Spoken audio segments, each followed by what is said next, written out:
সুলতান সালাহুদ্দিন আইয়ুবী রহিমাহুল্লাহ ছিলেন ইসলামের এক বীর সেনানায়ক, যিনি আল্লাহর সাহায্যে ক্রুসেডারদের হাত থেকে পবিত্র ভূমি বাইতুল মুকাদ্দাস মুক্ত করেছিলেন।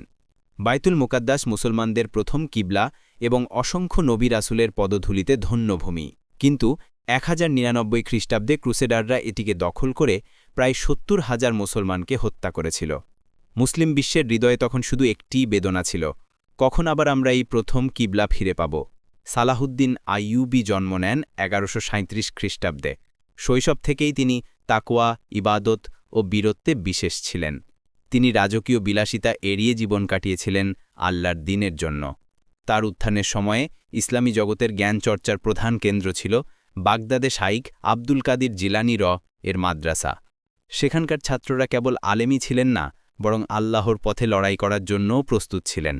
ইতিহাসে উল্লেখ আছে যে সালাহুদ্দিনের বাহিনীর একটি বড় অংশ ছিলেন গাউসুল আজমের ছাত্র, যারা ইলম ও তাকওয়ায় পারদর্শী এবং জিহাদের রুহে পরিপূর্ণ ছিলেন।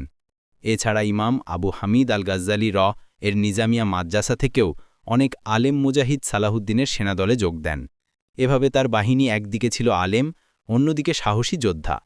সালাহুদ্দিনের উপদেষ্টাদের মধ্যে একজন ছিলেন প্রখ্যাত আলেম ইবনে কুদামাহ আল মাকদিসি যিনি গাউসুল আজমের ছাত্রদের অন্তর্ভুক্ত ছিলেন। তার প্রভাবে বাহিনী শুধু সামরিক শক্তিতে নয়, বরং আধ্যাত্মিক শক্তিতেও